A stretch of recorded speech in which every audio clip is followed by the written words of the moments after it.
de manera formal le agradecemos la presencia a todas las personas que nos están siguiendo en esta actividad de Humanidades y Sociedad con el título de hoy, Acompañamiento Emocional en tiempos del COVID-19. Agradecemos a las personas que nos están siguiendo por Facebook Live y nos están siguiendo también por la emisora Innovación Cristiana. Ahí agradecemos al profesor Mariano Nina Sierra, que nos ha facilitado su dominio para también transmitir en vivo por la página de la emisora Innovación Cristiana, tanto para teléfonos iPhone, o sea, iOS, como para teléfonos Android. En el día de hoy tenemos con nosotros 4 especialistas del área de la psicología, profesores de la Escuela de Psicología de la Universidad Autónoma de Santo Domingo. La Escuela de Psicología de la Universidad Autónoma de Santo Domingo, perteneciente a la Facultad de Humanidades, a la que también pertenece la oficina de OCEPLANDI, que es la promotora de esta actividad, junto a la Escuela de Psicología, junto a la Escuela de Filosofía y también junto al movimiento académico Generación Nova Universita. La Escuela de Psicología es la escuela que alberga los profesionales de la conducta más importante de la República Dominicana. Es la mayor escuela, es la que tiene mayor cantidad de profesionales formados en el área de la psicología, sobre todo a nivel de maestría y de doctorado. Dicho sea de paso, este conversatorio es un reconocimiento especial a todos esos profesores de esa escuela que inmediatamente se comenzó a implementar desde el 17 de marzo lo que es la cuarentena, el toque de queda. Esa escuela ideó lo que se llama una línea COVID de ayuda, es decir, donde las personas que sienten alguna necesidad de apoyo emocional, esa escuela es quien está dando la cara en esta situación. Que por lo tanto sea para nosotros el nombre propio y en el nombre de todos los profesores de la universidad y también como ciudadanos dominicanos, agradezco y felicito el trabajo que está haciendo la escuela en la persona de cada uno de sus profesores, dirigido por la directora Ana Jacqueline Ureña, la cual ha presentado sus excusas por unos asuntos familiares, no pudo presentarse y donde está no tiene ningún tipo de conectividad que pudiera participar como era su mayor deseo. Hoy nos acompañan el profesor Domingo Carrasco, un científico de la psicología, un científico de la comunicación verbal en el sentido de hacer entender lo difícil de las investigaciones científicas de la psicología. Es una persona a quien le merecemos nuestro respeto y nuestro cariño. Siempre es una persona muy dispuesta a cuando hay actividades con estudiantes y profesores, siempre está dispuesta, siempre saca tiempo de donde no hay e incluso se prepara con tiempo. Él pensaba que esta actividad era hace 3 días y ya me estaba atacando, que qué pasó. ¿Qué pasó? Domingo, bienvenido, buenas tardes y saludos. También nos acompaña la profesora María Esther Camacho Grullón, una persona a la cual yo admiro muchísimo porque tenemos una amistad de hace más de 25 años. María Esther Grullón, yo conocí a su padre, una gran personalidad, y a su madre. Son, de acuerdo a la familia, una familia excelente. Incluso mi primer retiro espiritual al que yo asistí me llevó de la mano María Esther Camacho Grullón. Profesora, usted sabe que le aprecio y que le quiero muchísimo. La profesora María Esther Camacho Grullón es profesora también de psicología, especialista en descifrar figuras, esos garabatos que cualquiera, una persona firma y ya si el garabato es muy grande, muy chiquito, muy estrecho, ya María Esther sabe cuál podría ser la conducta de esa persona, cómo ayudarlo. Es decir, que estamos aquí ante una persona también muy dispuesta, siempre ha sido muy colaboradora. No puede ver porque él es el que está hablando. Siempre ha estado muy activa para colaborar con los estudiantes también. Así que María Esther Camacho Grullón, un abrazo virtual y gracias por aceptar nuestra invitación. Sabíamos que no nos las iba a rechazar. También está con nosotros el profesor Víctor Álvarez. Ya son de los engaños de la sociedad dominicana, porque un hombre con toda la energía, cuando quizás tiene mayor experiencia en el área de la psicología, con una lucidez tremenda, con una agilidad mental tremenda, con una agudeza en sus análisis psicológicos incomparable, y sin embargo ya el hombre se nos ha jubilado. Gracias a Dios sigue activo, haciendo unos trabajos maravillosos con unos niños por allá por San Cristóbal. Y por demás está a decir que está con nosotros nuestra espléndida, querida, admirada y respetada la profesora Isidra Gómez, quien es la que en materia de psicología siempre nos orienta, siempre nos ayuda, y es la que nos cohesiona la escuela. Así que sean todos bienvenidos los expositores, y bienvenidos y queridos estudiantes, y a todos los que nos siguen a través de Facebook Live, de la página de Innovación Cristiana. Este video luego será retransmitido por el canal Humanidades y Sociedad. Y sin más preámbulo, vamos a disfrutar de este gran banquete. La pregunta para la profesora María Esther Camacho es: ¿cómo podría usted ayudarnos a entender cuáles son esos trastornos que normalmente podemos padecer por estar en este tipo de situaciones encerrados, en virtud de que no estamos acostumbrados a eso? Por favor, profesora María. Sí, sí, se escucha ya. Sí, se escucha muy bien. Ok, muy bien. Nosotros, como una población de estudiantes que está, yo voy a hablar bien claramente sobre la situación de los estudiantes en este momento, no solo por el cerramiento, sino porque se cohíbe toda la vida que va más allá de lo que es uno mismo. En este caso, nosotros, los estudiantes están sufriendo mucho porque ellos se sienten como paralizados en el tiempo. Y es que, aunque en los últimos días o meses, supe que muchos maestros siguieron dando clases, inmediatamente se supo que teníamos que estar en cuarentena, se asumió la forma de que los maestros empezaron a dar clases directamente virtual, pero eso ocasionó mucho desconexión con los estudiantes, y es ahí donde viene esa depresión en los estudiantes. La mayoría de los estudiantes han sufrido mucho porque no han podido recuperar, verse, conectarse con sus maestros, y realmente eso es una situación deprimente, porque si hay algo que tienen los estudiantes es que saben que al perder el tiempo de este momento están retrasando todo lo que sería su finalidad final, que sería graduarse.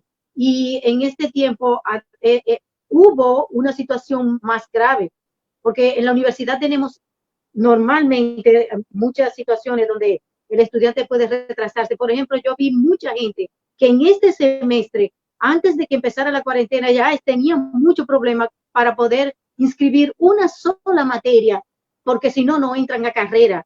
Y todo eso es muy problemático para el estudiante.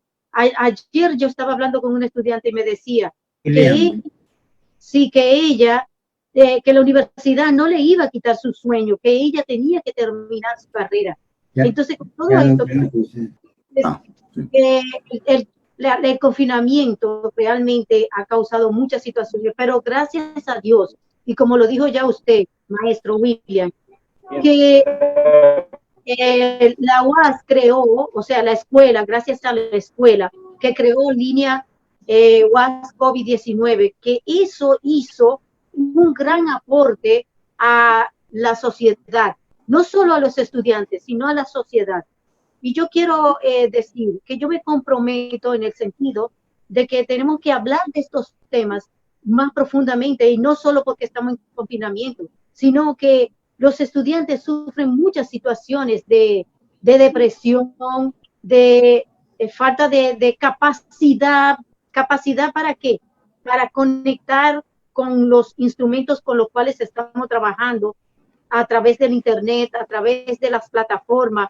Hay que tener, aunque sea un mínimo de conocimiento de eso, para poder seguir el proceso que se inició después del confinamiento.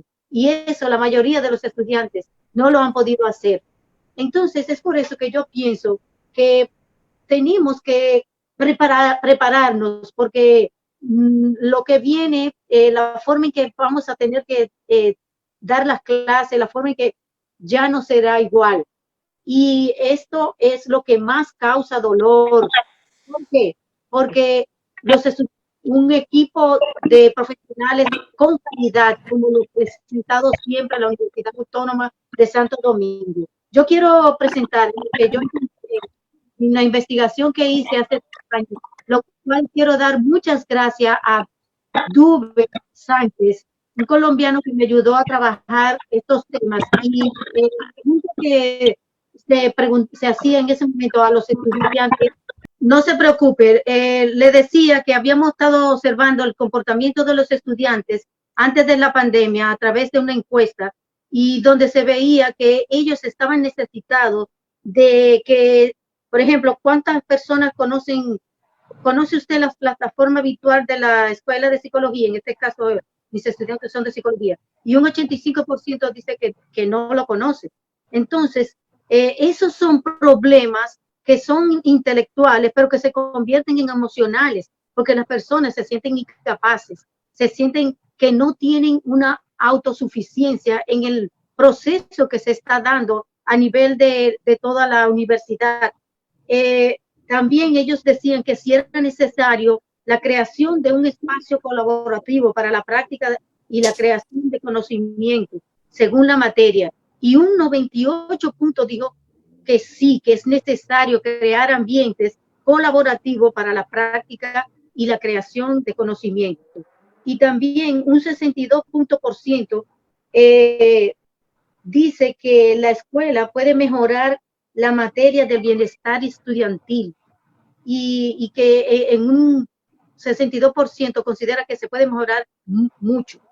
Entonces, esos fueron los resultados de una investigación que hice con Duber Sánchez, y que quise dar la idea para que ustedes vean que cuando un estudiante sufre una situación emocional como lo que está pasando ahora, es una suma de situaciones, porque el impedimento de no poder hacer los procesos necesarios para que él pueda inscribirse, para que pueda realizarse y para que pueda tener su desenvolvimiento intelectual, hace que los estudiantes se depriman.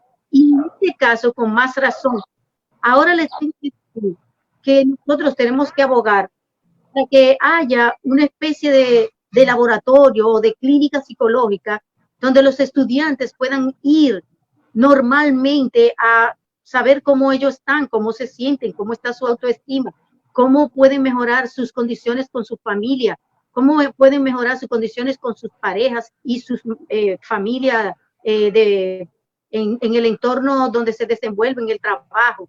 Porque realmente en este tiempo de confinamiento he recibido muchos estudiantes sufren violencia familiar, sufren de situaciones de abusos y de violación de niños, y eso deteriora todo el entorno para progresar a nivel intelectual en nuestro país. Yo abogo porque la universidad nos dé un apoyo mayor, en el sentido de que tenemos que colaborar con esos estudiantes. En un momento, ustedes saben que la mente vuela rapidísimo. Oí al señor Montalvo, al ministro Montalvo, como cuestionando o presentando las ideas sobre, digo que la UAS había hecho una buena colaboración, y eso me animó, me alegró mucho, porque eso es importante que nos reconozcan. Y al mismo momento yo me preguntaba, ¿será que nos va a facilitar de alguna manera aquellas personas que no tienen facilidades para tener un teléfono inteligente, puedan seguir su clase a través de un teléfono inteligente o algo así? Me imaginé que podría ser posible algo así, porque hay muchos estudiantes que no tienen condiciones para seguir sus asignaturas a través de la forma virtual, porque no tienen los aparatos ni tampoco tienen el entrenamiento, y la universidad tiene una doble carga en este sentido. ¿Por qué? Porque tiene que facilitar a los profesores en el conocimiento y el adiestramiento, y también a los estudiantes. Y realmente a mí me da mucho dolor que los estudiantes de psicología, si somos tanto, ¿cómo no tenemos más, un mayor alcance, un mayor apoyo? Y sobre todo que hay que facilitar un apoyo emocional.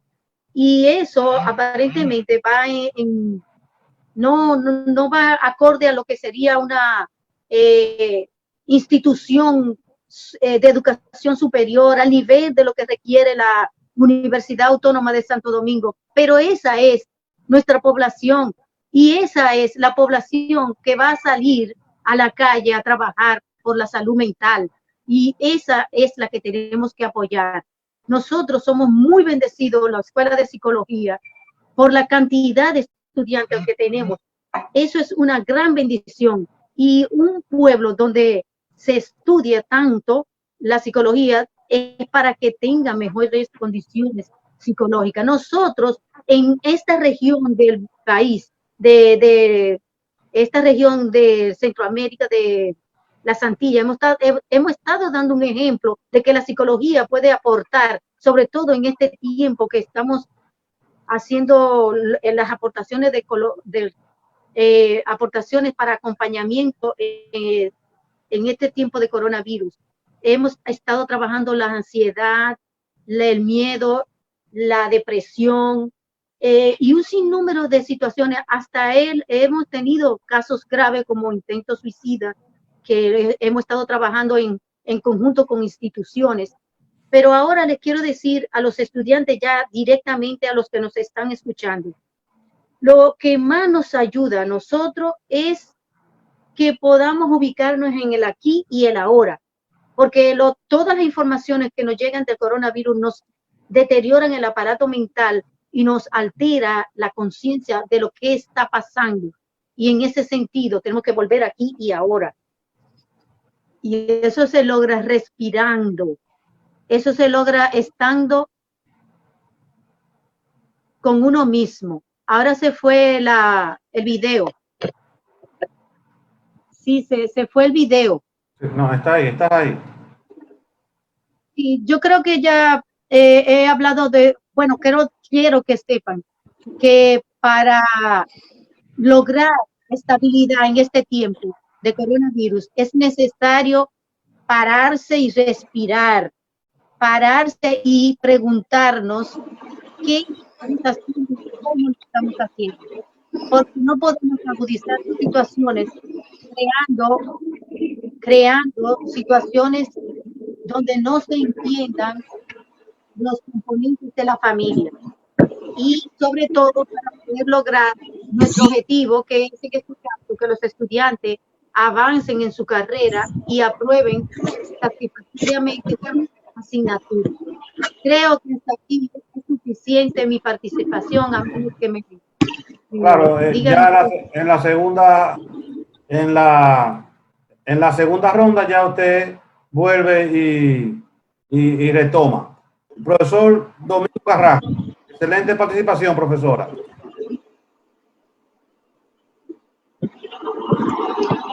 Activa el micrófono primero, Domingo. Ahí lo tiene activo. Okay. Bien. Los animales, entre ellos y principalmente los seres humanos, tenemos lo que se conoce como miedos ancestrales. Muchos animales tienen miedos ancestrales. Por ejemplo, sabemos cómo se perturban los perros con los sonidos de los petardos en Navidad y Año Nuevo, el fin de año. Esos son miedos ancestrales. Nosotros tenemos miedos ancestrales como por ejemplo el miedo a las arañas, el miedo a las serpientes y otras cosas más. Pero hay unos miedos que desbordan el estado emocional de las personas. Y son en base a una serie de experiencias. Por ejemplo, todos significan muertes masivas. Por ejemplo, las pandemias que provocan una gran cantidad de muertes de manera masiva.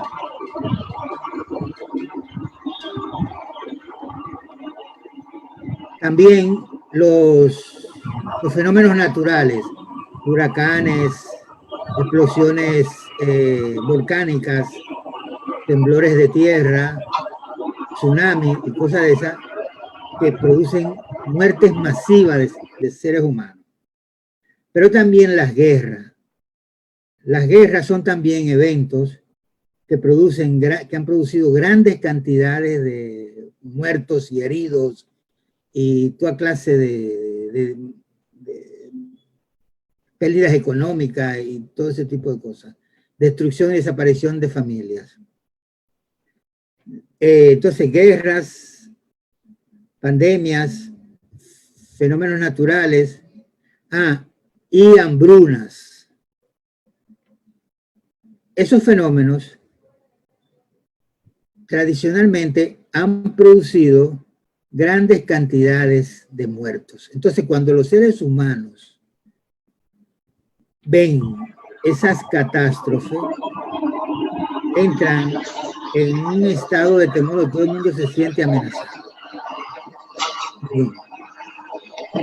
En el caso que nos ocupa ahora, que es esta pandemia del COVID, produce también muchos estados alterados, emocionales, cognitivos, en las personas. Inicialmente, el gran misterio era no saber de dónde venían esas cosas. Tanto los fenómenos atmosféricos, los fenómenos naturales, como los huracanes, los temblores, que no tenían explicación para eso, como el hecho de que empiezan a morirse gente sin que haya guerra ni haya nada de eso. Ya porque con las guerras se sabe y ellos ven qué es lo que se produce, pero aún así, como los individuos están desprotegidos, sienten mucho temor. Incluso en estas épocas hay personas que resisten tan poco que caen en unos estados que tú podrías decir que es cosa de locura. Por ejemplo, la anomia es un elemento que también aparece en las guerras, en estas pandemias y en esas hambrunas. Yo recuerdo de niño, en la guerra de abril, mucha gente que se alteró y cayó en estado como de locura. Recuerdo una señora vecina del frente de mi casa que recientemente había dado a luz un niño que se paraba en la puerta a hacer unos discursos disparatados y agarraba el niño, incluso lo agarraba por los pies y el niñito con la cabeza, un niño como de 4 o 5 meses. Hay gente que no entiende en esos momentos cuál es la regularidad de lo que está sucediendo. Y la defensa es despegar su conciencia de todo eso. Y caen en una especie de estado de locura, como digamos. Entonces, esa incertidumbre de entender qué es lo que está sucediendo, esa incertidumbre de tú no poder controlar lo que está pasando, te lleva a un estado de indefensión extrema. Entonces, ¿quiénes son los que supuestamente deben manejar bien esas cosas? Por ejemplo, en el caso de la pandemia, médicos. En el caso de la guerra, los políticos y los militares. En el caso de los fenómenos atmosféricos, solamente hay una apelación que es al más allá, a lo divino, porque ni siquiera entienden las fuerzas que están involucradas en esos fenómenos. Entonces es natural que ante esos eventos mucha gente entre en pánico. Que se podemos ver que está pasando en alguien, en otras tantas. Otra gran dificultad que se presenta es algo a lo que no estamos acostumbrados tradicionalmente, que es la inmovilidad, el encierro, la falta de comunicación con el mundo exterior, con tus familiares, que tú no sabes qué es lo que le está pasando, ni mucho menos. Ahora tenemos teléfono, ahora tenemos internet, ahora tenemos muchas cosas que llamamos, no solamente a nuestros familiares, sino a nuestros amigos queridos. Pero imagínate, antes de que la telegrafía surgiera, que fue el primer medio de comunicación a distancia, una pandemia, donde tú ves que se están muriendo todos tus vecinos, parte de tus familiares se han ido, y tú no sabes cómo lo están pasando la gente de la aldea cercana, donde viven varios familiares tuyos. Eso desborda el control emocional, cognitivo de las personas. Entonces, las primeras grandes pandemias empezaron en Asia, China, Japón. Y eso era un asunto que se presentaban por allá. Claro, en Europa hubo pandemias importantes y los historiadores antiguos, griegos, dan cuenta, incluyendo a médicos como Hipócrates. Pero eran más frecuentes en esas zonas. Inclusive, la gran pandemia que vivió Europa, una que se desarrolló en China, avanzó hacia el Medio Oriente. Del Medio Oriente a los cruzados llegó a Europa, porque los cruzados fueron contagiados. Y de hecho, hoy en día, las gripes estacionales que azotan el mundo nacen en las granjas porcinas y avícolas de China. Ese virus, el N1H1, como que se dice, el N1H1, es un virus aviar y a veces hay una variedad de ella que es de la granja de cerdo. Igual, esas epidemias llegaron a Europa y acabaron. Incluso Hipócrates observó que muchas de esas pandemias desaparecían en verano.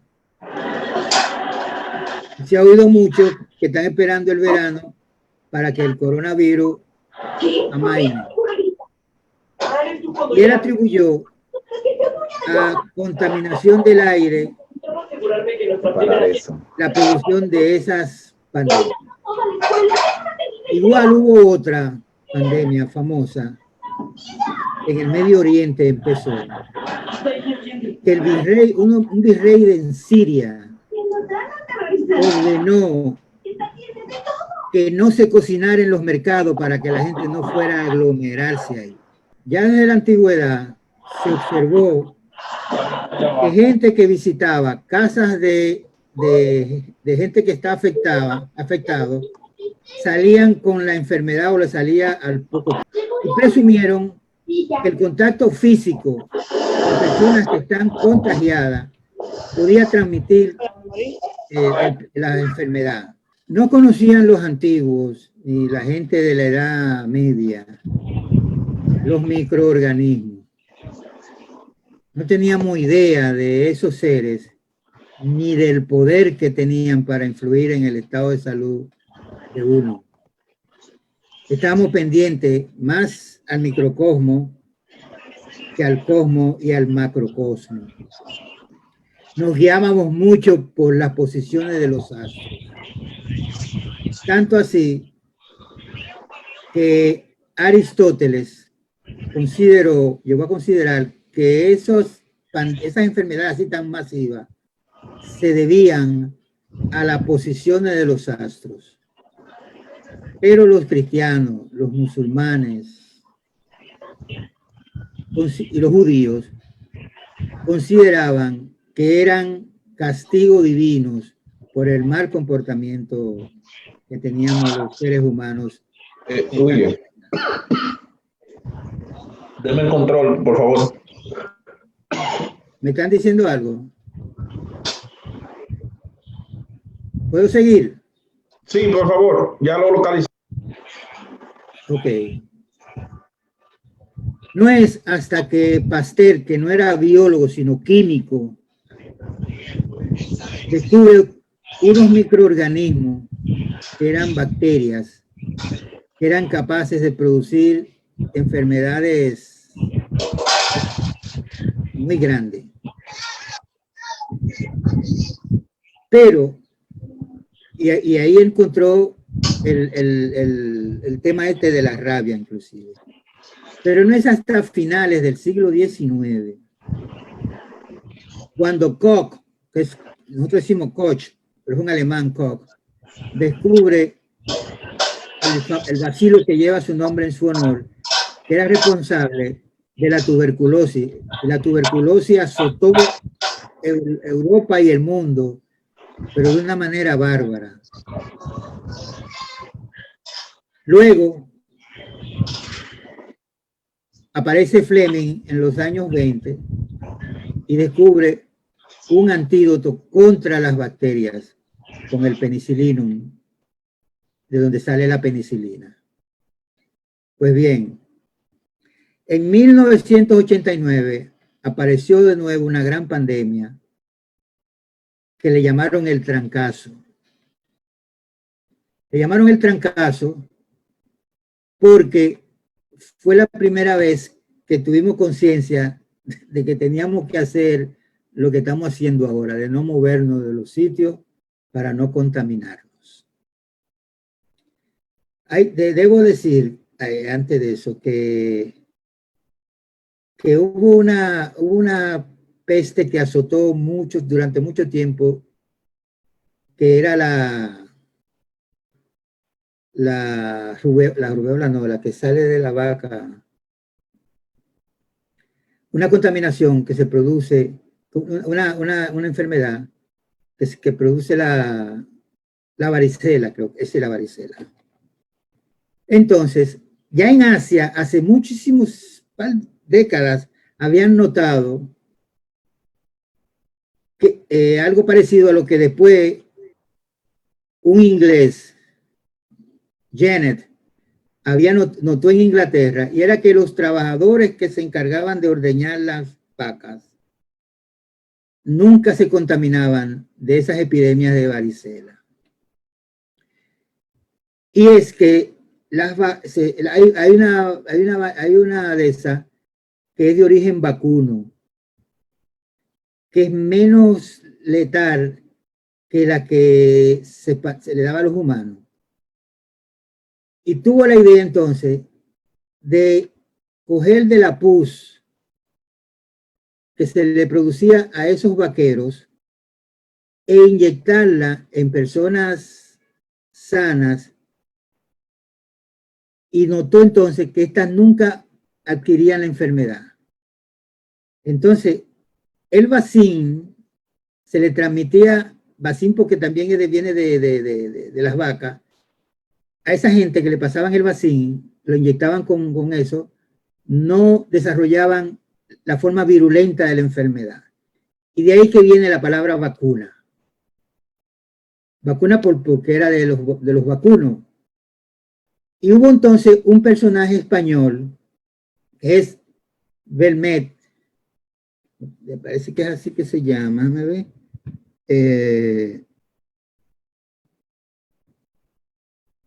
Balmi, que tuvo la idea y logró la aprobación del rey de la época de vacunar las comunidades de la América española.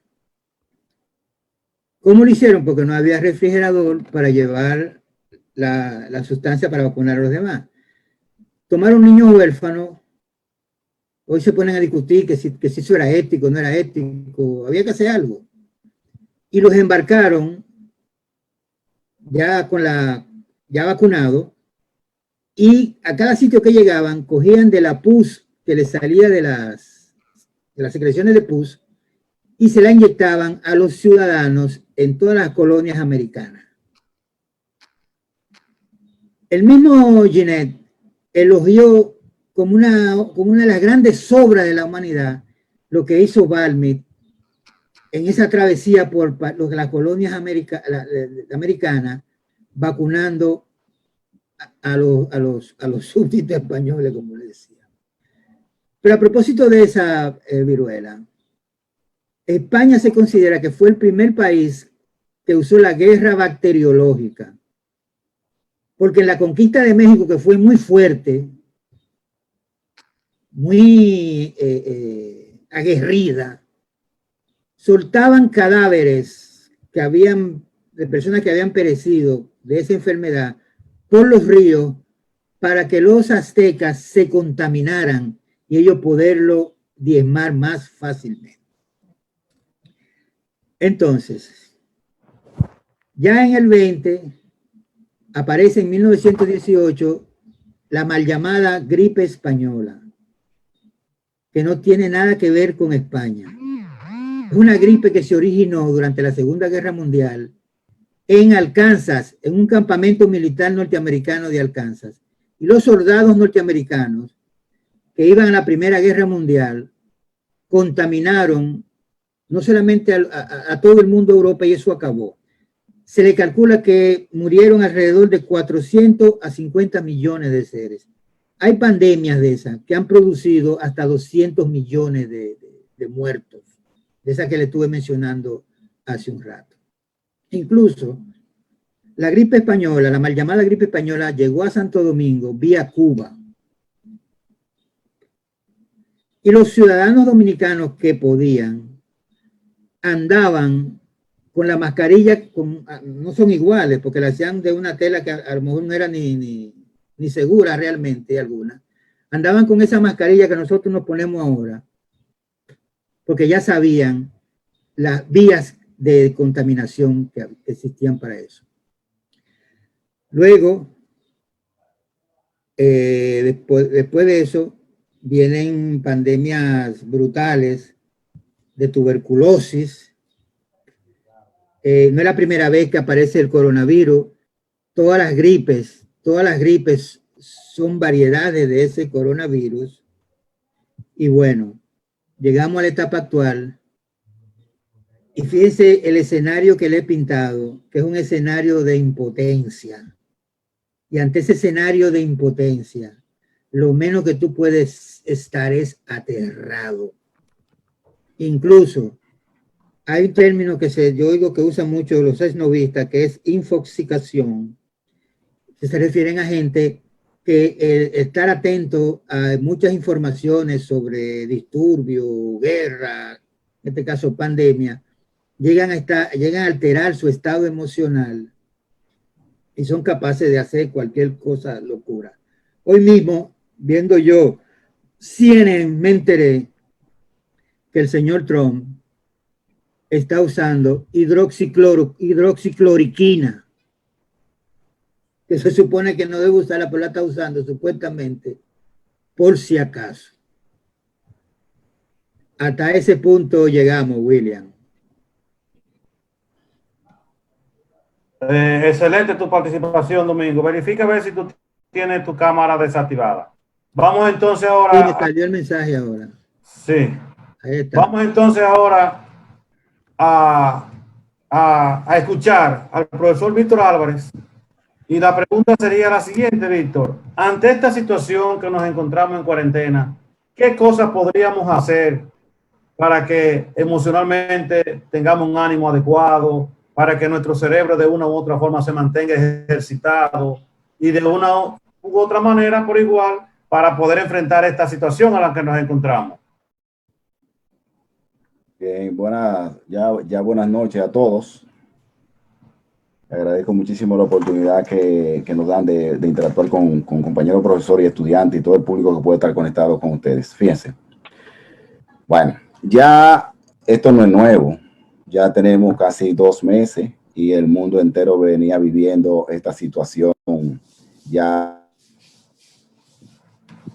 desde hacía de principio de diciembre, porque mucho de esta situación se mantuvo en secreto o eran rumores, pero como todo el mundo sabe ya, los primeros casos van a ocurrir en China, de que se escuchaban que parece que China estaba muy lejos y que allí toda una provincia de más de 40 millones de personas había sido impactada y que se habían tomado medidas drásticas como evitar que la gente saliera, como confinar a todos y contar por miles los muertos todos los días, improvisar hospital y todo eso.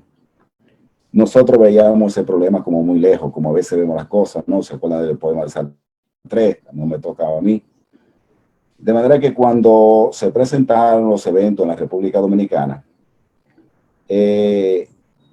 los jóvenes sobre todo, porque ya lo que tienen, como decía William al principio, nosotros a esta edad, hemos vivido algunas de esas cuestiones, porque ante fenómenos naturales, por ejemplo, como ciclones y otros fenómenos a veces sociales, se han decretado toque de queda, por ejemplo, para poner una restricción y un stop a los derechos, a un derecho humano, que por ejemplo sería la libre circulación, que significa el toque de queda es pues suprimir el derecho de libre circulación durante el tiempo que establezcan las autoridades, so pena de que su presencia en la calle en ese lapso de tiempo que ya ha decretado el Estado, pues se convierte en un delito. Eso es más o menos cuarentena.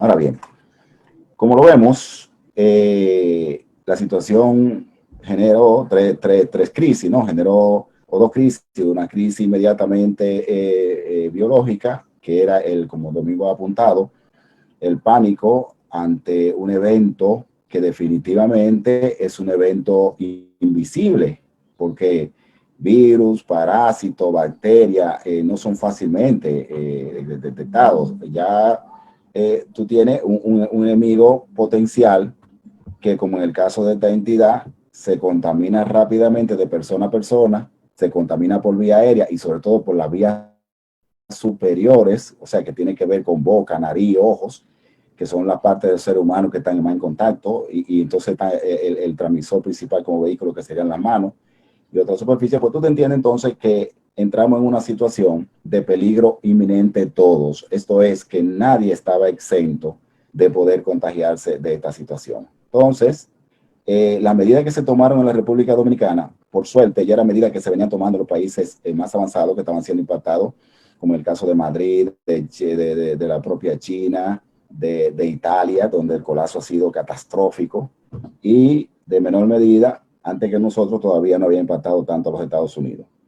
Entonces, al decir que una de las medidas para combatir esto era que necesariamente había que crear una barrera de contención, y que la única solución que se tiene, salvo que no, debido a que no existe ningún tipo de medicina inmediata ni tratamiento, y aunque la tasa de letalidad, es decir, lo que se mueren de cada 100 personas, lo que se mueren es poco relativamente, no había cómo defender. Si se enferma todo el mundo al mismo tiempo, colapsan los hospitales, colapsan los servicios médicos, y evidentemente la mortalidad se da hasta por falta de servicio, sobre todo porque aquí vemos que parte de la biología de esta enfermedad es que ataca los sistemas respiratorios y hay que tener ventilación mecánica para salvar la vida de la persona. Entonces, en ese sentido, la medida de distanciamiento, de la medida que se toman de contención, que son las propias como taparse la boca y ponerse una barrera física en el cuerpo,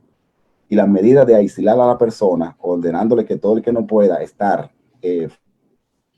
fuera y que no sea necesario que esté fuera de su casa, famoso quédate en casa, constituyeron las dos estrategias que el mundo entero estaba utilizando y que, como Domingo ha dicho, se venía utilizando desde los tiempos inmemoriales, hasta sin saber que eso eran medidas que podían prevenir la enfermedad en los tiempos que le tocó a otras sociedades. Entonces, en principio, distanciarse socialmente era prohibir todas las actividades sociales a la que la sociedad no tiene acostumbrado, como fiestas, reuniones, docencia universitaria, primaria, intermedia, ir a la playa, sentarse en el malecón, visitar a los amigos. Es decir, que eso que se llama distanciamiento social se ordenó para que los grupos cesaran de repente.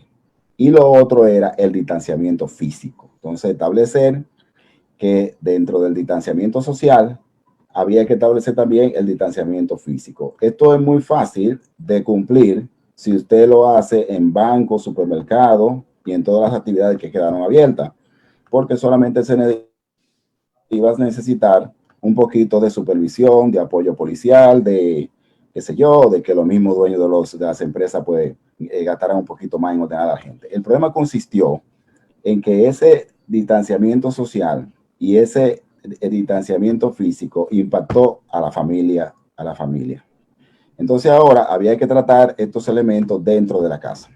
Y esto es muy fácil decirlo. Es muy fácil decirlo, quédese en casa, pero evidentemente, ¿cuál es la sociedad en la que tú estás diciendo quédese en casa? Entonces nosotros tenemos una sociedad que de repente debió recluirse, una sociedad que en realidad tiene, no me voy a meter en eso, el concepto casa, va desde mansiones en casa de campo hasta casuchas al lado de los ríos, y en los campos y al borde de la carretera. Entonces, el ordenar que por ley transitoria había que quedarse en casa origina definitivamente un shock en la persona, porque le quita definitivamente su inmovilidad, le cambia completamente y radicalmente sus planes, los planes de viajar, los planes de estudiar, los planes de salir, los planes de salir a buscar, de lo que sea, de sacar un documento, lo que ha sido, todo eso quedó paralizado. Es decir, el país entero queda paralizado. Entonces, ahí tenemos nosotros que un evento que se conoce, que se ordena, genera una percepción. Entonces, la percepción es lo que determina cómo tú actuar. ¿Cómo no encontró esto perceptivamente? Bueno, no encontró con mucha información. Ciertamente conocimos rápidamente por la información de lo que era el virus, cómo se transmitía, y eso fue una gran ventaja, que no lo tuvieran otras sociedades en el pasado. Pero al mismo tiempo no encontró con una sociedad que está llena de inequidad, que está llena de desventaja, que está llena de diferencias sociales inmensas, y aunque las medidas económicas, que es la otra pandemia, porque entonces se origina inmediatamente una epidemia económica, si la voy a llamar así, me perdonan, porque inmediatamente es que nos damos cuenta de cuáles son nuestras necesidades y qué es lo que me falta y qué fue lo que nos ahorré y cómo voy a comer mañana. Entonces, toda esta situación se va a trabajar en el entorno de la familia. Nosotros decimos y nos enseñaron que la familia es el sistema, la familia es el sistema que mantiene a la sociedad. Entonces, la familia usted la puede conceptualizar de cualquier manera, pero en este caso, para quedarte en casa, es el individuo más que la familia. Y me explico. Porque al quedarnos recluidos, estamos teniendo desde una familia organizada, esposo, esposa, un par de hijos. Una familia mucho más ampliada con los esposos, un par de hijos, un primo, un abuelo, lo que sea. Pero también están los individuos que viven solos, porque para quedarse en casa hay un individuo que tiene que recluirse y él vive en una piececita y vive en una habitación. Es decir, lo que hay son gente recluida. Hay mucha gente recluida que debió recluirse en la condición que le atacó esto.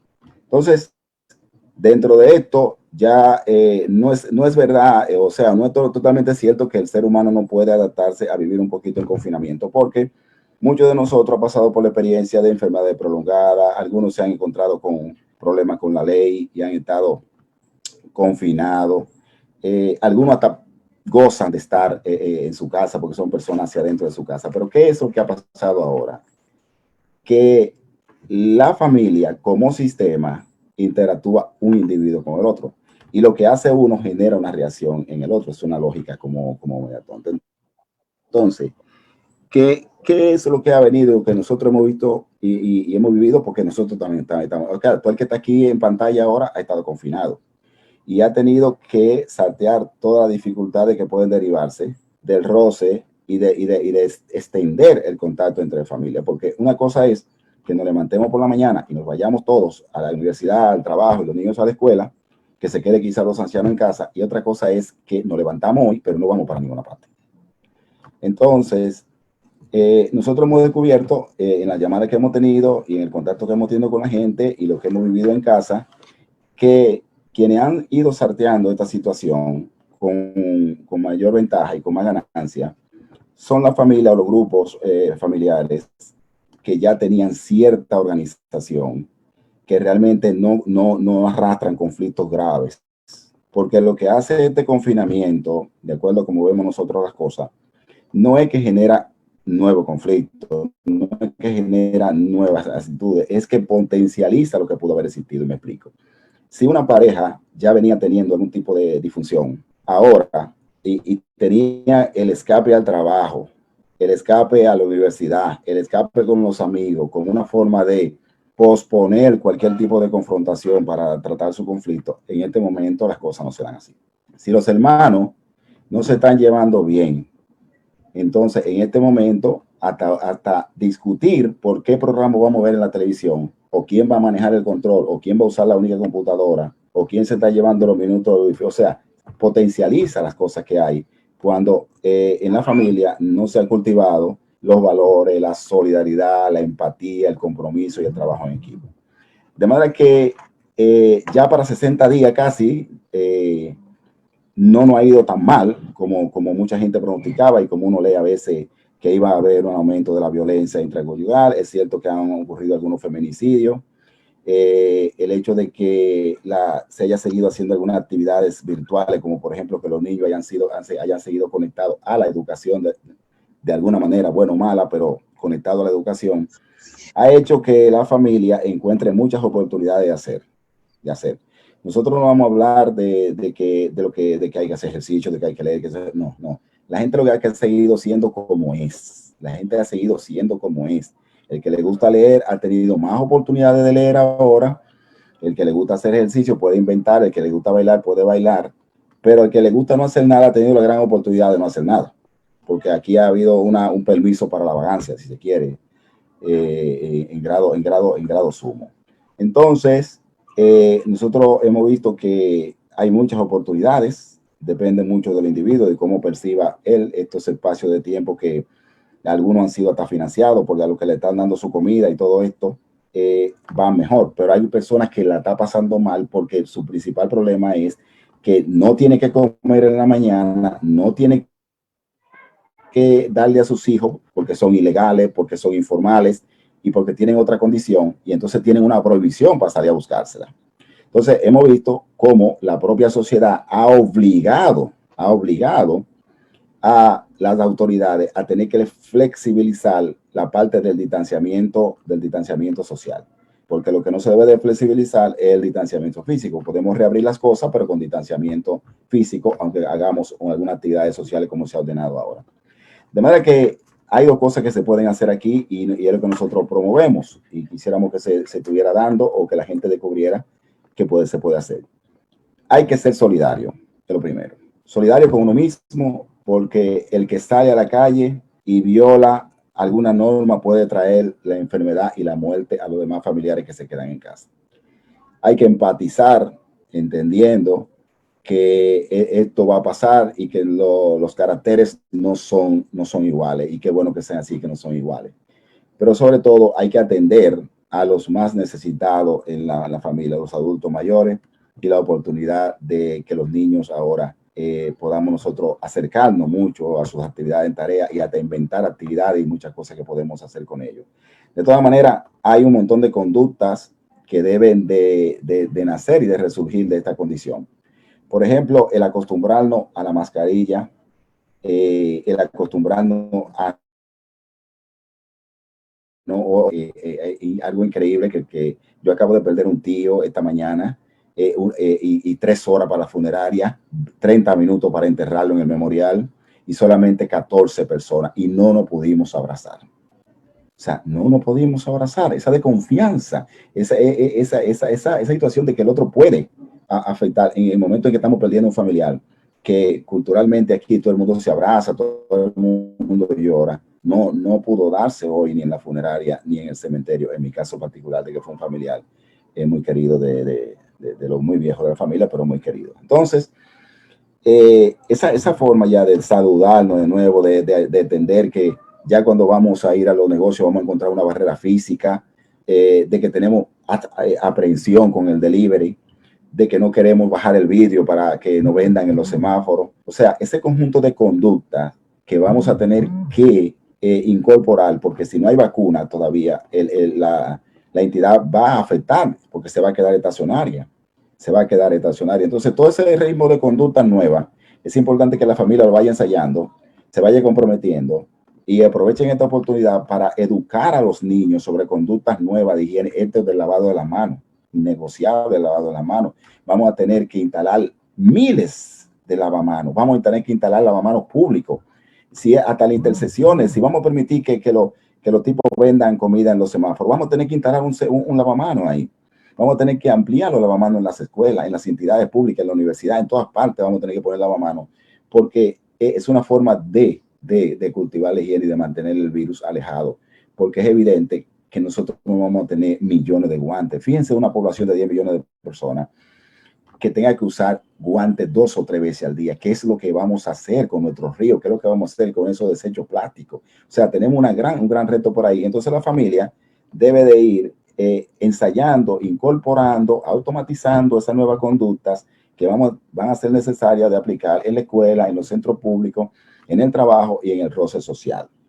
Hay aspectos, para dar la oportunidad ya a otra persona, que se están dando. Por ejemplo, esta situación ha creado eventos de irritabilidad. Hay personas que tienen carácter muy, muy sensible y ahora el estar confinado, sobre todo elementos que tenían su estructura fuera de la casa, del dominó, del basquetbol, de la pelota, de los amigos, de la chercha, de la bebida, pueden tender rápidamente a irritarse porque también ha habido cosas que se le ha prohibido. Se ha prohibido algunas cosas.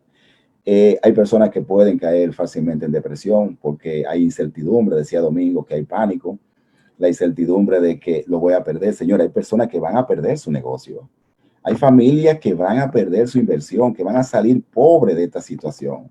Porque fíjense en el camino cómo se ha disparado una inflación de casi 5 puntos. El dólar anda alrededor del 60%. O sea que nosotros vamos a salir de esto con una inflación. Y esto a las personas que ven perder su capital puede dar evento de depresión. Y eso afecta completamente el sistema familiar. Hay ansiedad, que eso es lo más fácil de padecer. Y es lógico que exista los eventos de ansiedad, porque ante esta incertidumbre, ante esta inseguridad que tenemos social y personal, ante ver al vecino como sospechoso y a nuestros propios familiares como sospechosos, y ante todo este ritual de quitarse los zapatos, limpiar las cosas, limpiarse la mano, andar con una mascarilla, tener mucho cuidado, todo esto genera ansiedad porque nos cambió el estilo de vida que teníamos. Y evidentemente esos elementos pueden llevar a la frustración. Que ya es algo que debe combatirse en la casa y que cada individuo debe estar atento al familiar, porque la frustración hace que uno vea todo gris y que uno no vea la luz al final del túnel. Nosotros creemos que ya para 60 días, ya con toda esta situación, ya con el entendimiento de la situación, con la comprensión de lo que debemos hacer para cuidarnos unos a otros, la familia dominicana está mucho más sólida, está mucho más compenetrada, y aunque no tengo datos de la fiscalía, aunque no tengo datos de la policía, hay, creo, más gente violando la cuarentena que gente que esté esperando para poner denuncias sobre violación, sobre maltrato, porque eso es una especulación. No podría decirle si, pero las autoridades no han dicho que hayan aumentado estas condiciones. Yo creo que nosotros hemos sido una sociedad solidaria. Yo creo que el Estado se ha portado solidario con la gran parte de la población. Creo que nuestros líderes políticos se han portado también solidarios. Y yo creo que toca ahora ejercitar el diálogo, saludar al vecino, que hablemos mucho más, que la familia aprenda a comunicarse, aprenda a trabajar en equipo, se apoyen mutuamente y rezar para los que creen en la espiritualidad, de que esto no es un castigo divino, esto es una situación que tiene su explicación en la naturaleza y que el hombre tiene las herramientas para salir de esta, porque ha salido de otras peores que esta. Y recordar que este es un evento quizás sí, como le he comentado a William, si asumimos que el diluvio fue mundial, bueno, Este es mundial. Nosotros estamos ante una entidad que real y efectivamente ha tocado a todas las familias del mundo. Si no en términos biológicos, en términos sociales, ha creado crisis por todo el distanciamiento que se ha ocurrido y por todo lo que la economía ha sufrido en el mundo. Adelante, William. Excelente, Víctor, tu participación. Excelente. Bien, a las personas que se han ido integrando por Facebook Live, también estamos por la emisora digital Innovación Cristiana. Agradecemos a todas las personas que nos siguen, agradecemos la presencia del director del sistema de biblioteca de la Pontificia Universidad Católica Madre y Maestra, Víctor Manuel Belén, que acaba de unirse, salió de una reunión, la dejó a la mitad para venir para acá. A todas esas personas que se están integrando ahora, les recordamos que estamos conversando con profesores de la Escuela de Psicología de la Universidad Autónoma de Santo Domingo sobre el tema acompañamiento emocional en tiempo del COVID-19. Esto es una actividad coordinada por la Escuela de Filosofía, la Escuela de Psicología, la Oficina OCEPLANDI y la Facultad de Humanidades para todos ustedes. Entonces ahora continuamos con la profesora Isidra Gómez, que nos va a tratar de abordar, o es la pregunta que le hago.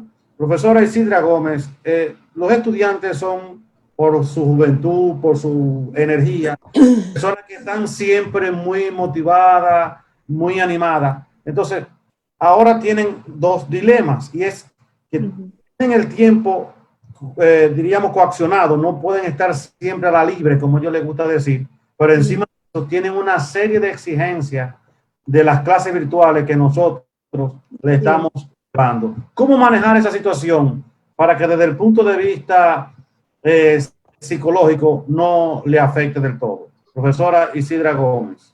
Gracias, maestro. Ante todo, yo sugeriría flexibilidad. Creo que, como han dicho los maestros de manera tan extensa, magistral, clara y a la vez precisa, esto es un tiempo de cambio, o sea, es un tiempo, primero, que no esperábamos, y en segundo, no es un tiempo que nos ha tocado solamente a nosotros, y no es un castigo, es algo que tiene solución, tiene una explicación. Entonces, con todos esos factores a la vista, tenemos que empezar a ser flexibles. No podemos intentar asumir todos los cambios que trae esta situación. No podemos intentar de la noche a la mañana entender todo lo que tenemos que hacer diferente ahora. Si bien es cierto que estamos haciendo un esfuerzo, estudiantes y maestros, por salvar el semestre a través de las herramientas que tengamos a mano, tecnológicas, virtuales, no es menos cierto que ni todos los profesores tenemos la competencia, o quizá tenemos en el momento que quisiéramos el complemento de las herramientas, o quizá un buen internet, o la luz, o quizá tenemos computadora o celular inteligente, pero a la vez nuestros hijos, nietos, sobrinos, personas que nos acompañan por alguna razón puedan estarlo necesitando. En fin, los maestros podemos también presentar algunas limitaciones. Asimismo, los estudiantes. Entonces, si bien es cierto que tenemos las herramientas, hay situaciones que van a impedir que todos las podamos usar. Y es por eso que soy enfática al hablar de la flexibilidad. Queremos hacer un trabajo. Muchos estudiantes están ansiosos también de continuar el semestre de la forma que sea y sentir que no perdieron lo que tanto le costó entrar a la universidad este semestre, poder inscribir 5, 6, 7, 8 materias. Quisieran ver eso bien terminado, pero no es menos cierto que no estamos en situaciones normales, acostumbradas, habituadas. Entonces, la flexibilidad es sumamente importante para no crearnos la frustración de la que han hablado mis colegas anteriormente y para no crearnos emociones más negativas aún o que emanen de esa frustración, como sería ya una depresión o un trastorno de ansiedad que a la vez podrían generar en otros tipos de trastornos. O sea, tenemos que cuidar la salud mental y empezamos a cuidarla cuando entendemos que tenemos limitaciones en este proceso de adaptación que nos está tocando a todos mundialmente vivir. A unos aparentemente más fácil que a otros, a unos de una manera, a otros de otra, pero en fin, todos a nivel mundial estamos en el mismo proceso de adaptación y la flexibilidad, insisto, es parte importante de ese proceso. Creo que pude haber aclarado o contestado un poquito su pregunta, maestro. Eso es especial a usted porque sabemos que había ciertos problemitas de salud que no le permitían algunas cosas. Bien, ahora le voy a pedir a los 4 expositores que por favor activen el micrófono porque tengo aquí algunas preguntas que ya puedo ir haciéndole. Y le decimos a los participantes que pueden iniciar desde ya a escribir sus preguntas de manera específica en el chat para entonces poder irse haciendo a los participantes. Y por favor, tengan cuidado con los micrófonos porque hay algunas interferencias. Así que le voy a pedir, por favor, a la profesora María Camacho que prenda su micrófono, lo active, porque esta pregunta va directamente hacia ella. Y dice así, la cuarentena, el no saber manejar la cuarentena, el no saber manejar la ansiedad, el miedo, la depresión, ese tipo de cosas en tiempo de cuarentena, que si eso puede disminuir la capacidad de análisis del estudiante ante las tareas que le van exigiendo los profesores y que cómo ellos podían manejar esa situación. Muy buena pregunta, porque realmente, si ustedes se dan cuenta, a todos los ha dado en cuanto a la capacidad de análisis y de concentración, sobre todo para procesar las informaciones y poder llegar a una conclusión, a un análisis, a un pensamiento reflexivo que sea congruente con lo que estamos viviendo. Fíjense que no solo es a los estudiantes que le ha afectado y que ha hecho una huella hacia ese tipo diríamos, de falta o de efecto que hemos tenido por la pandemia. Fíjense que como hablan nuestros representantes, nuestro presidente, el ministro de Salud Pública, siempre lo vemos como que ha hecho muy buenas presentaciones, sus datos que presenta, pero se le ve ese agotamiento o a veces se le extravía un dato, porque que todos estamos siendo afectados de una u otra manera, y más a los estudiantes. Fíjense que nosotros en la universidad sufrimos primero de que los estudiantes a veces no estamos claros, no se transmite con facilidad lo que quiere un maestro. Entonces, eso es más complicado en estas situaciones que estamos hablando y viviendo, donde ahora, yo no sé si ustedes se dan cuenta que a veces uno publica algo o dice algo en un chat y esto se aprecia que imagínense ustedes que nosotros tenemos mucha interferencia cuando tenemos la comunicación directa en el aula. Sí, los estudiantes se ven más deteriorada su capacidad de concentración en este tiempo y ellos no lo entienden. ¿Qué será ahora a través de vía virtual, a través de que tienen que presentar las tareas, a través de que tienen que hacerlo por un aparato? realmente todo eso puede afectar la capacidad de análisis.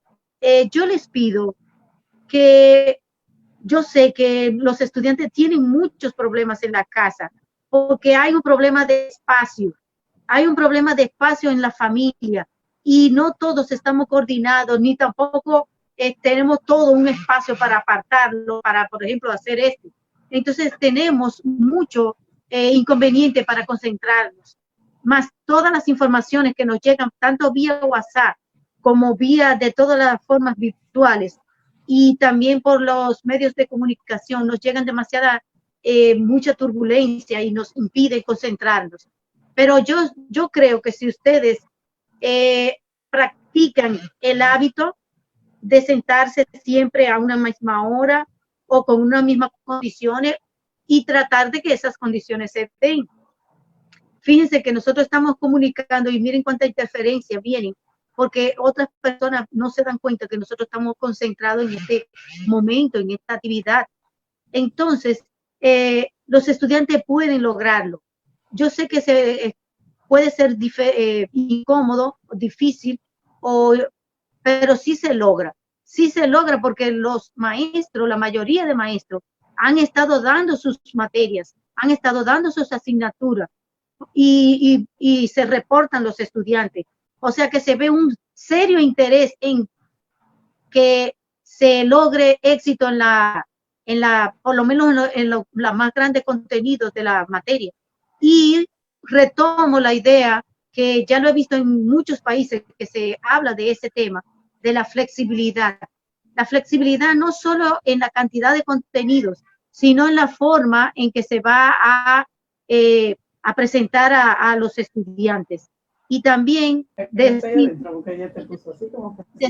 que uno potencializa la concentración cuando empezamos a sentirnos a nosotros mismos, en el sentido de que podemos conectarnos con nosotros mismos y con lo que nosotros necesitamos conectarnos, a través de tranquilizarnos, relajarnos, ponernos ropa cómoda porque hace un calor tremendo, y poder manejar el ambiente y manejarnos a nosotros mismos. El manejo de nosotros mismos está en profunda y con el convencimiento de que podemos concentrarnos. Esa es mi aportación acerca de esto. Excelente, excelente, profesora, excelente, como siempre. Usted siempre tiene ahí, como dicen por la calle, menudo para devolver. Excelente. Profesor Domingo Carrasco, hay una pregunta directamente para usted. Más o menos voy a tratar de interpretarla. Dice, ¿se debe tener o no miedo al asunto de que estamos en cuarentena y en pandemia, y que si esto afecta o no la parte emocional y la parte del sistema inmunológico del ser humano? Profesor Domingo Carrasco. Bueno, te voy a decir una cosa. Ese miedo no es irracional, es una situación real. Loco es el que no sienta eso, porque ese miedo es un mecanismo de defensa que generó la evolución para que no te busque problemas, para que evites. Entonces, yo he visto gente, políticos y hasta psicólogos, burlándose de las emociones. No entienden el carácter que tienen las emociones. Las emociones son un lenguaje con el que se comunica con la naturaleza. Y eso es un mecanismo de supervivencia. Si tú vas caminando por un sitio y sientes un olor fétido a carne podrida, oye, vete de ahí que ahí hay bacterias. Eso no tuvieron que enseñarlo en las escuelas. Eso lo sabemos instintivamente. Es igual que tú vas caminando un día por la ciudad, por una acera como la de nosotros, y un perrito chiquitico como de 4 o 5 pies, un chihuahuita de 4 o 5 pies, te saca los colmillos y te gruñe. Te está diciendo, óyeme, si sigue avanzando, te voy a arrancar lo que Dios te dio. Y tú una vez te llenas de pánico y dices, ¡ay, cógelo! ¡El dueño, el dueño! Y te desvías. ¿Ves? Igual, hay una serpiente que es la cascabel. Emite un sonido como un cascabel, pero ella no te quiere hacer daño realmente. Ella te toca el sonidito diciéndote, óyete, usted no me interesa. Yo esto lo tengo para quien me va a atacar. No, yo esto lo tengo para yo cazar mis presas. Y tú no me sirves. Entonces te toca la campanita para que tú te llenes de pánico y salgas corriendo. Incluso hay una serpiente que no es venenosa y tiene el mismo mecanismo de la campanita del cascabel. Entonces cuando esa serpiente toca esa campanita, tú el vivo sales huyendo. Es, como digamos, es un vector contrario al de la, pero el sentido es el mismo, es igual. Las cosas que no son buenas para nosotros tienen olores, sonidos agradables. Las que son dañinas tienen olores, sonidos, ruido desagradable para que te alejes. Es un lenguaje, el de las emociones, que nos permite comunicarnos con la naturaleza, con un sentido supervivencial. ¿Falta algo, William? No, eso está... Y tú ves que un alumno le puede decir a su maestro que le falta algo por decir. No, eso está excelente, Víctor, excelente. Y tú ves otra cosa.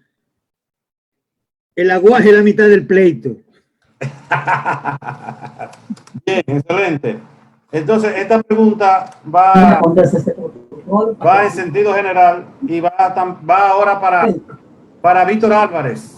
¿Cuáles son los libros que tú recomendarías para leer en esta situación? Y que cómo es eso de que estando en cuarentena vamos a seguir siendo las mismas personas y haciendo las mismas cosas cuando la gente no puede salir, no puede hacer ejercicio igual, no tiene una vida social igual. Son esas dos preguntas que te hicieron directamente a ti. Una de Osvaldo Familia y otra de Juana Luna. Eso es para ti. La primera se refiere, según entendí, a que recomiende libros.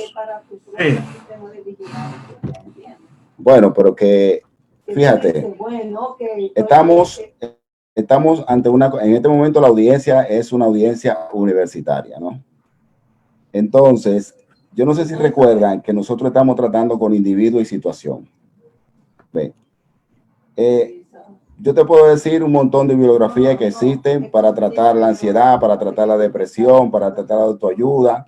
Depende mucho del género de texto que le interese a alguna persona. Y normalmente a la persona que le gusta leer, en este caso, si son compañeros universitarios, más que libro le puedo recomendar lo siguiente. Vamos a ver. Existe la oportunidad, y esa es muy buena, siempre aquí todos los anuncios dicen, aproveche para leer, pero usted tiene una gran oportunidad para comenzar a desarrollar el deseo de leer y la necesidad, si es estudiante, de leer, porque tiene, y eso lo decía Domingo ahorita, es muy difícil hablar después de Domingo, que esta situación no ha encontrado en el contexto de que tenemos muchas herramientas de comunicación. Este mismo ejemplo, esto sería imposible pensarlo hace 10 años. Hace silencio total. Entonces es necesario que acudamos a las herramientas para estar en contacto con el mundo de las ideas, que son, por ejemplo, los libros. Leer en este momento depende mucho de la situación en la que se encuentra el individuo, porque hay lecturas que deben ser interpretadas. Yo recomiendo que comencemos leyendo cuentos con los niños de la casa, leyendo cuentos de la casa para irle induciendo esa. Decía que es importante comenzar a desarrollar, si se tiene la oportunidad, la lectura con los niños de la casa. Entonces, quizás, y volvemos a hablar, no estoy hablando dirigiéndome a una familia de clase media y media, y como aparecen algunos profesores aquí, que tienen una gran biblioteca en su casa, esos libros ahora que nunca tocaron. Estoy hablando de que estamos hablando, ¿verdad?, la redundancia, de personas que pueden vivir en choza, que pueden vivir en hoja de zinc. Entonces, es cierto que se puede comenzar a invertir parte del tiempo leyendo, es una computadora en miniatura, y nos va a permitir unirnos a portales de audio, que hay un momento. Es particular a cada sujeto. Quizá una persona se siente cómodo leyendo una aventura o leyendo un libro de superación personal, que hay un montón, o leyendo un documento técnico, o revisando algunas tareas que tuviese pendientes de las que el profesor le puso, porque si bien no podemos ir a la biblioteca va a nosotros a través de la virtualidad de los celulares y de la computadora. De tal forma que decirle a una persona, mira, léase este libro, sería un acto de irresponsabilidad para mí. De todas maneras, de mi parte, porque no hay receta en este momento. Sí, yo creo que debemos cultivar la lectura. Como estudiante es obligatorio. No creo que haya un estudiante aquí consumiendo esta oportunidad de comunicación que no esté desarrollando una actitud favorable hacia la lectura, porque no será un buen profesional. No será muy profesional. Pero en el contexto de una familia, de quizá lo que estamos oyendo también en la conferencia ahí, es importante aprovechar esta oportunidad para desarrollar a través de la tarea que los colegios están poniendo y uno está ayudando a los niños, la lectura en casa. Y también los jóvenes pueden invertir por lo menos una hora de ese confinamiento que tienen, lo que definitivamente no tienen que salir a nada, y a través de los medios virtuales leer alguna literatura de su gusto. Empezando por, si no lee, empezando por cómo se lee. Así mismo, averiguando cómo se lee y aprendiendo a la mecánica de la lectura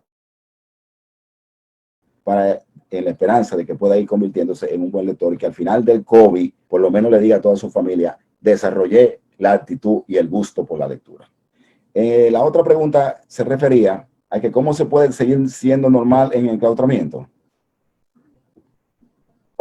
Pero no es la palabra adaptación lo que tiene la humanidad sobre la tierra.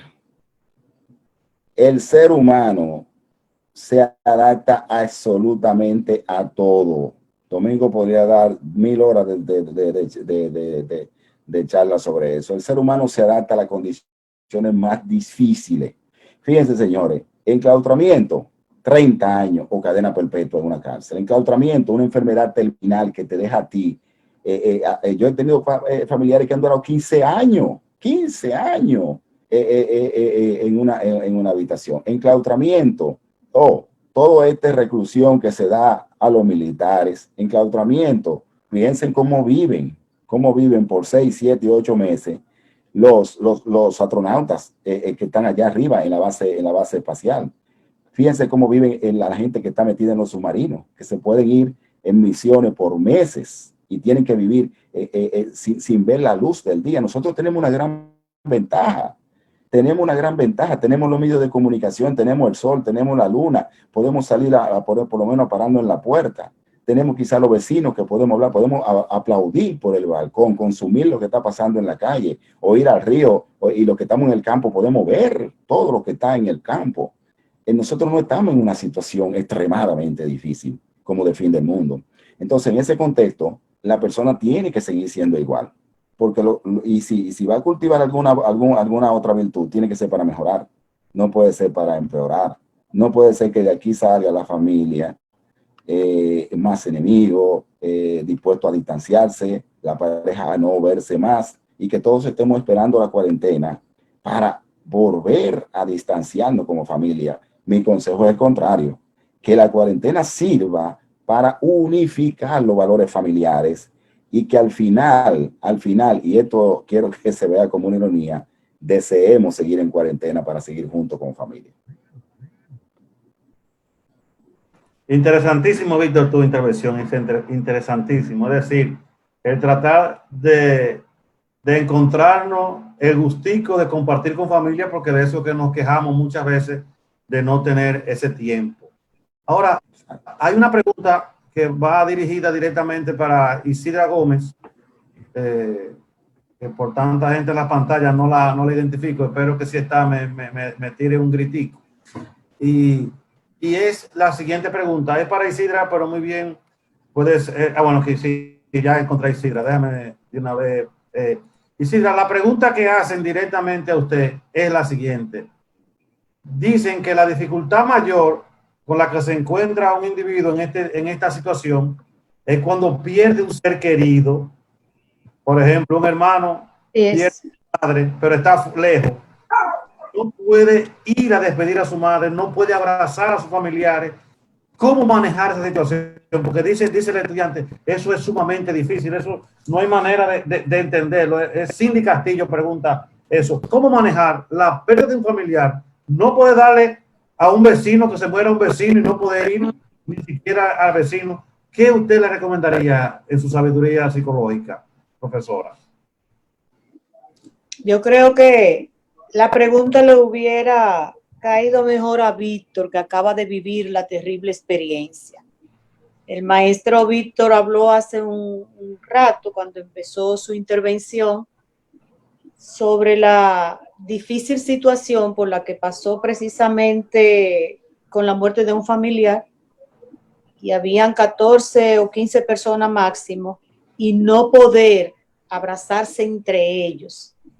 Él tiene mucho más que decir que yo, pero voy a intentar, sin haber vivido la experiencia, desde el punto de vista profesional, voy a intentar explicarle a Cindy. Cindy, lo primero es entender, como hemos dicho en varias ocasiones, que esta es una situación que no buscaste tú, ni busqué yo, ni hemos buscado ninguno. Entonces, ese sentimiento de culpa hay que empezar a trabajarlo. Ese sentimiento de posiblemente de autoflagelación, de ay, yo entonces no poder, y yo no estar ahí, y tú sabes lo que es eso, yo tan cerca del vecino y no poder hacer esto, no poder hacer lo otro. O sea, de alguna manera nos empezamos a sentir culpables de una situación bajo la que no tenemos control, sobre la que no tenemos control. ¿Me escuchan? Sí, sí, estamos escuchando muy bien. Perdón, que yo pensé que me había salido de... Entonces, en la medida en que nos perdonamos, en no poder seguir haciendo las cosas de antes, y ahí vuelvo a la flexibilidad, en la medida en que asumimos mental y emocionalmente que hay cosas que no están bajo mi control, en esa misma medida, pues, podemos manejar nuestras emociones, la frustración, la pena, la ira o lo que fuera que nos llega en el momento. Pero hay algo más. Podemos empezar a utilizar los medios que tenemos al alcance. Escribir una carta, aunque cuando el vecino o el familiar la reciba, ponerte en contacto con el sentimiento de esa persona y expresarle el tuyo. Hablarle por videollamada o escribirle un mensaje de un chat o por audio, enviarle un audio mensaje, en fin, utilizar los medios que sí tienes a favor, que sí tienes en tus manos, y no ofuscarte, no enfocarte en lo que quisieras, pero no se puede, en lo que no está en tus manos, que es el acercamiento, el contacto, la interacción física. ¿Me expliqué, Cindy, o te dejé dudas? Yo creo que usted explicó como si yo fuera un niño de primaria. Eso quedó bastante. Una de las cosas que Domingo quizá pudiese explicar con más detalle es que... Deja de tirarle la canana. Ok, no, escucha qué pasa. Mira, nosotros nos podemos sensibilizar ante una muerte y el país entero se rinde ante una muerte. Y cogemos y vamos porque se murió fulanito y hacemos todo un lío y escribe todo el mundo. Te voy a decir una cosa. Tú viste todo lo que se escribió sobre la muerte de la abogada en San Pedro de Macorís y que se hicieron protestas y todo eso. Pues mira lo que pasa y que lo hemos notado y tenemos edad para verlo. Cuando son muchas muertes por una entidad que viene por ciclón, que viene por efectos sobrenaturales, que viene por algo que no podemos controlar. Y cuando los muertos están ocurriendo, como se dice hoy, 6, 7, 8, 9, 10, 20, 30, 40, la persona tiende a insensibilizarse un poco. De manera que llega un momento que vemos como que la muerte en ese contexto es algo que puede ocurrir y es natural. Entonces, cierto, cuando le ocurre a un familiar, mira que nosotros tenemos todo el ritual del duelo, 14 horas de velarlo, un entierro lento, todas las palabras que se dicen, los cantos y todo eso, y violentar todas esas normas y estar conforme, porque es lo que prima ahora, porque todo el que está ahí también se siente inseguro, porque no conoce la procedencia de los hogares, de lo que está ocurriendo en esos hogares, porque está enmascarillado, porque está enguantado. Todos vemos como normal que esté pasando esa situación. Y nos despedimos en la esperanza de que haremos algo más cuando esto pase. Pero también, vuelvo a repetirte, esta calamidad nos encuentra muy conectados. De manera que para cuando el COVID llega y cuando estas muertes se están produciendo, ya nosotros nos estamos acostumbrando a dar pésamo por WhatsApp, a ya no ir al cumpleaños de nadie por WhatsApp, a felicitar a todo el mundo por WhatsApp y resolver por la manera virtual y hasta escudarnos en ese anonimato de la red para ya evadir el compromiso físico. Ya para cuando esto pasa, ya no se están celebrando 9 días. Ya la gente se muere y se puede enterrar en la tarde. Ya la sociedad dominicana está acostumbrada a manejar la muerte como algo natural y ya no se le da ese ritual que antes teníamos al acto de la muerte en sí misma. De manera que también muy poca gente se desplaza ya de que un avión medio de Nueva York porque se murió el tío y tenemos que venir de Nueva York todito. Ya esa conducta la sociedad dominicana la ha ido superando por alguna razón que yo no te puedo, no alcanzo a explicarte completamente ahora, pero que es lo que se ha ido imponiendo de manera pragmática, así como el hecho de que todo el que se muere ahora muere cristiano, y entonces ya no hay 9 rezos, ya no hay último rezo, ya no hay hora santa, por ninguna parte tú ves que hay hora santa para los muertos, o hay muy poca. Entonces, vuelvo a decirte, el contexto de los muertes ahora que han muerto no solamente por COVID, sino por muerte natural, nos tiene a todos viviendo una conceptualización de la muerte distinta ya. Eso es lo que yo percibo y he vivido. Bien, excelente, Víctor. No sé si la profesora María Esther Camacho quisiera, para finalizar, ya ir cerrando, y el profesor Domingo Sí, decir algo finalmente. y Profesora. yo quiero decir algo. Ajá. Sí, sucede que el tema de la muerte y el tema miren, 2 temas hacen que cambie toda la psicología. Es el tema del nacimiento y el tema de la muerte. Y por eso está bombardeado de muchas ideas que no son y que son. Entonces, yo trabajé este tema en un video que está colgado en YouTube con mi nombre, así que pueden acceder a ver cómo se percibe la muerte en tiempos de coronavirus. Pero quiero adelantarle que el tema de la muerte es un tema que tiene que ver con todo lo que somos como seres humanos. Y eso, por eso, es que es tan profundo. Y porque también el tema de la muerte, bueno, yo no hay tiempo para explicar eso, pero el tema de la muerte y el nacimiento, dentro de lo que yo he podido observar, son lo que originan el pensamiento en el ser humano. O sea, los sentimientos de muerte son lo que hacen que yo piense en mi vida. Y por eso cuando Víctor estaba hablando de que el hecho de que se estén dando tantas muertes juntas, incluso gente que no tiene nada que ver con coronavirus se han muerto también, eso ha trascendido a nosotros reconocer la muerte desde otras perspectivas y también origina un tipo de pensamiento que es por eso que dicen que en este caso nosotros vamos a tener una percepción ya diferente de la vida, porque todo está relacionado a cómo percibimos la muerte. Pero sí hay algo importante, y es que como es tan es humano, este tema es humano, la muerte es humano, eso hace que deje una huella ética. Y es por eso que aunque cualquiera puede morir por ahí a cualquier tiempo o en cualquier momento, la situación de nuestra capacidad psicológica hacen que cuando una persona muere a destiempo, cuando una persona muere, no muere por causas naturales, o como en este caso que hay tanta gente muriendo por todos los lados, pues crea una conciencia y altera toda nuestra percepción de la vida. Y es por eso que también nos influye a nosotros emocionalmente.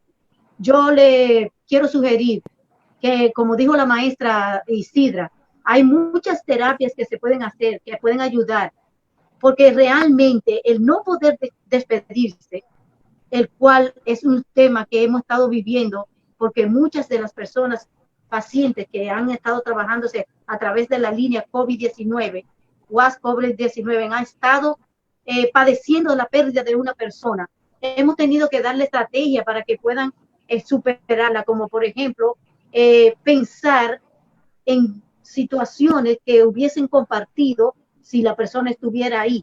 En este caso y en todos los casos sobre la muerte, nosotros tenemos que activar los recursos profundamente humanos, como son la capacidad de imaginación, la capacidad de poder percibir al otro aunque no esté. Esa es la capacidad abstracta de pensamiento.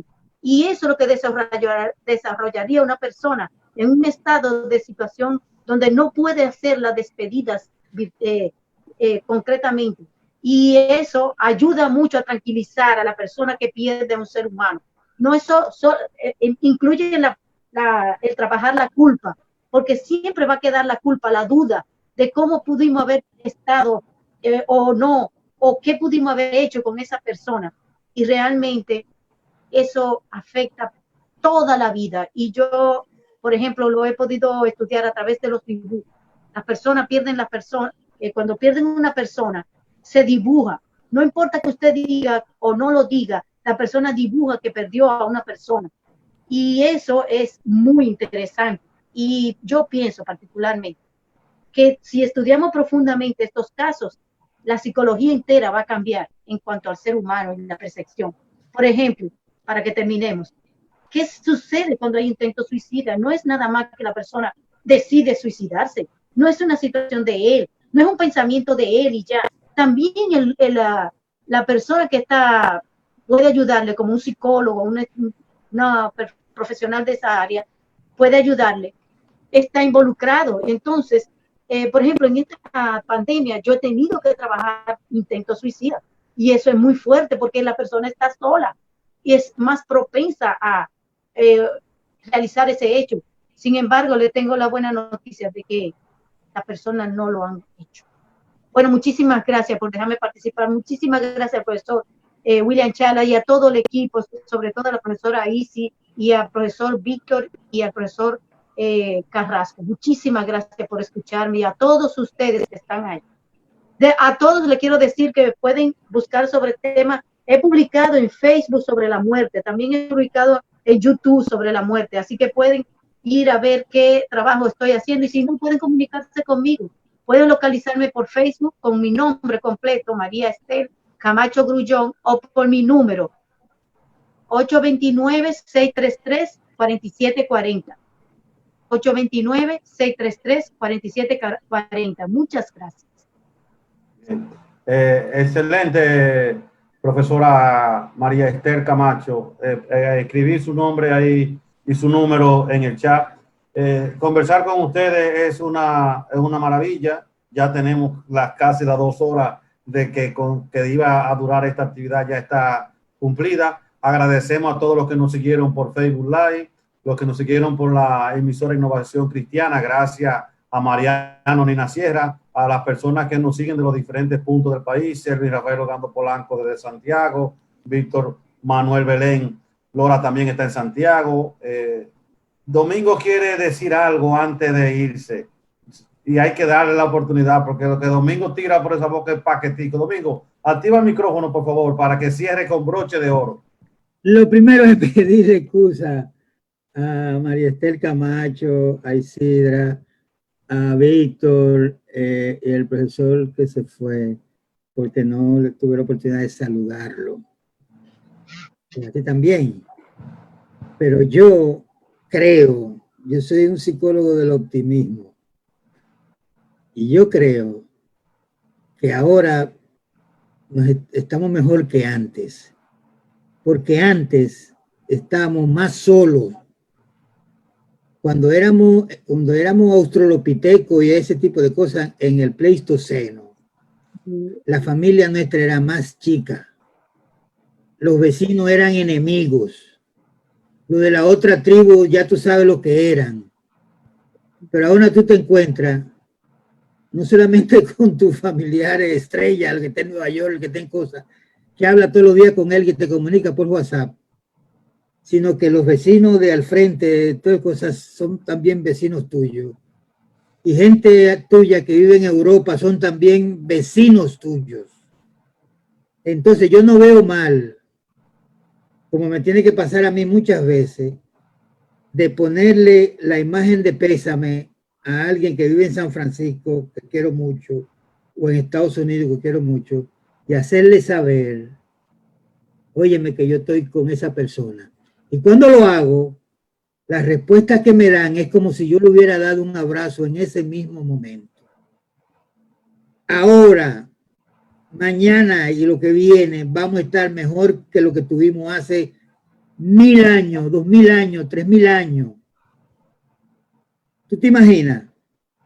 En España se moría el rey y aquí en América nos enterábamos a los 3 meses. Venía una noticia fresca, señores, se murió el rey y ese hombre tenía 3 meses que se había muerto. Sin embargo, ahora nos enteramos de los acontecimientos de Tiananmen y toda la locura de Donald Trump al instante de que él lo diga.